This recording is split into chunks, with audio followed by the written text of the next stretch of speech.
खबर लक्सर से है। फूलगढ़ और शिवगढ़ गांव में हुए शराब कांड ने कई घरों के चिराग बुझा दिए।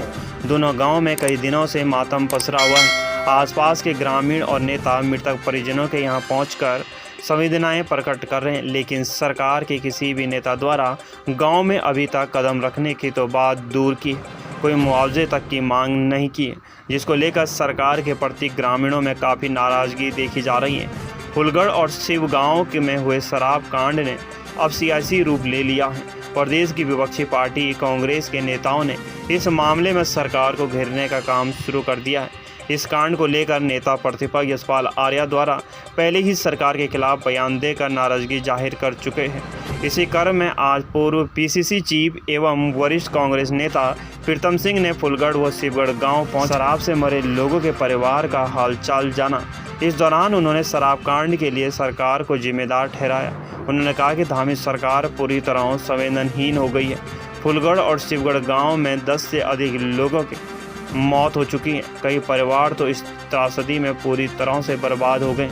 इन परिवारों में कमाने वाले तक नहीं रहे। उन्होंने कहा कि इतना बड़ा कांड होने के बावजूद भी सरकार मौन बैठी है और अभी तक पीड़ित परिवारों को एक ढेला मुआवजा तक घोषणा नहीं की गई। प्रीतम सिंह ने जिले के सबसे बड़ा अधिकारी डीएम द्वारा शराब से किसी की मौत न होना बताने से साफ हो जाता है कि यहाँ किस तरह की मानसिकता वाले अधिकारी हैं। प्रीतम सिंह ने कहा कि पिछले दिनों रुड़की और भगवानपुर इलाकों में जहरीली शराब से बड़े पैमाने पर लोगों की जान गई थी। उस बड़ी घटना से भी सरकार ने कोई सबक नहीं लिया। उन्होंने कहा कि वे सरकार से मांग करते हैं कि मृतकों के परिवारों को मुआवजा और अस्पताल में उन्हें इलाज खर्चा दिया जाए। लक्सर से राम गोपाल की रिपोर्ट। लोग हो गए यहाँ पे 10, लेकिन इसमें एक बीमार भी था। और प्रशासन ने जिस तरह हेल्थ कैंप लगाने की बात कही थी, कुछ लोगों को राहत मिले आए तो थे, लेकिन यहाँ पे कैंप में कोई आदमी नहीं आ पाया यहाँ पे। फिर यहाँ पे से गाड़ी चली गई। फूलगढ़ में भी कितने बीमार हैं? अभी लगभग 2-3 तो है ही। और बाहर हॉस्पिटल जिस तरह पी लिए आदमियों को बुला के पियाते हैं, वहाँ ले जाते हैं, बुला कर फिर दारू पिया देते हैं। और बस पुलिस वाले कुछ नहीं करते, बस ले जाते हैं, छोड़ देते हैं। आप लोग विरोध नहीं करते इनका? विरोध करो, हम छिताई पिटाई करते हैं, हम गाड़ी देते हैं घर आने को। जो मतलब हम कुछ कहते हैं या दारू बंद होनी चाहिए। शराब को लेकर जो दो मरे हैं मेरे ही थे, मैं चाहती हूँ उनकी बहुत आत्मा दुखी है। यह शराब के कारण ही दोनों भाई मरे हैं। ये संपाल जो था जिसे 4 दिन हुए आज मरे हुए, उसके 4 बच्चे हैं। जो सुखपाल था जो अभी तक लाश आ रही, उसकी एक छोटी लड़की है, एक उसकी घरवाली है। और सर अगर हमारी कहीं सुनवाई होती हो तो हम तो नहीं चाहेंगे कि शराब बिल्कुल बंद होनी चाहिए इन गाँवों में, बिल्कुल कतई। जो चौथा है 3 अभी तक हो चुके हैं और आज लाश है सुखपाल नाम है उसका। उसको कल एडमिट किया था हमने ऋषिकेश हॉस्पिटल में। सॉरी सर, प्रशासन ठीक अपना सपोर्ट कर रहा है। हाँ, एक कल ठीक था सुखपाल, उसको यहाँ से जीडी के लिए भेजा और जीडी से ट्रांसफ़र कर दिया उसको ऋषिकेश एम्स के लिए। और कितने लोग हैं? अभी तो सर अभी तो कुछ नहीं है, हमारे शिवगढ़ में तो नहीं है आजकल। सुखपाल इनकी बहुत दुख भरी कहानी है।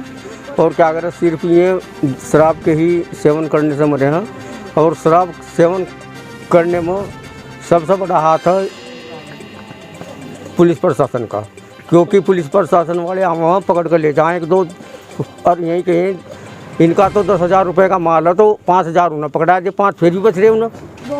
वो 2-4 दिन 2 दिन के अगले दिन फिर छोड़ दो, फिर वो क्या करना मरा क्या बिगड़ गया, मतलब 5 तो फिर भी बच गए। जिस तरीके से जहरीली शराब को परोसा गया और उससे लगभग 11 लोगों की अकाल मृत्यु हुई है, बहुत ही दुखद और पीड़ादायी घटना है। मैं उन तमाम परिवारों के घर पर गया था जिन्होंने अपने परिजन को खोया, तो स्थिति बहुत ही दयनीय है, बहुत गरीब लोग हैं। और मैं समझता था कि सरकार संवेदनशील होगी, लेकिन यहाँ आकर के जो मंजर सामने आया है तो सरकार असंवेदनशील है। सरकार द्वारा इस दिशा में कोई कदम नहीं उठाए गए और जो लोग जहरीली शराब के सेवन से अस्पताल में भर्ती हैं उनके स्वास्थ्य सेवाओं के प्रति भी सरकार द्वारा कोई कार्रवाई नहीं की गई है। तो इससे बड़ा गंभीर विषय और क्या हो सकता है। और हालत तो ये है कि जिला अधिकारी का मैं कल समाचार पत्रों में बयान देख रहा था कि शराब पी करके कोई मृत्यु नहीं हुई। तो भाई ये तो मैं समझता हूँ कि कैसा प्रशासन हरिद्वार में चल रहा है इससे अंदाज़ा लगाया जा सकता है। और जो लोगों ने मुझे कहा कि इस क्षेत्र में जो है आज तो चुनाव है, लेकिन जब चुनाव ही नहीं होता है व्यापक स्तर पर बड़े पैमाने पर जो है वो शराब बनती है और उस शराब को जो है शराब माफिया बेचने का काम करते हैं। तो सीधे सीधे पुलिस के संरक्षण में शराब माफियाओं को संरक्षण देने का काम हो रहा है। और आज ये घटना घटित हुई है और मैं सरकार से कहना चाहूँगा, मैं मुख्यमंत्री से जाकर के मिलूँगा, आग्रह करूँगा कि वो जो मृतक हैं उनके परिजनों को समुचित सहायता देने का काम करे और जो अस्पताल में भर्ती है उनका खर्चा जो है सरकार वहन करे ताकि वो फिर से जो है स्वस्थ होकर के वापस आ सके। तो ये है और प्रशासन की स्थिति तो बहुत ही दयनीय। कांग्रेस पार्टी ने हरिद्वार जिला पंचायत चुनाव के लिए प्रत्याशियों का चयन किया और चयन के बाद उनको अधिकृत भी किया है। कई जगह ऐसी थी जहां पर बहुत सारे हमारे साथी चुनाव लड़ना चाहते थे, तो कुछ स्थान ऐसे भी हैं जिनको जो है ओपन रखा गया है। कांग्रेस पूरी मजबूती के साथ चुनाव लड़ेगी।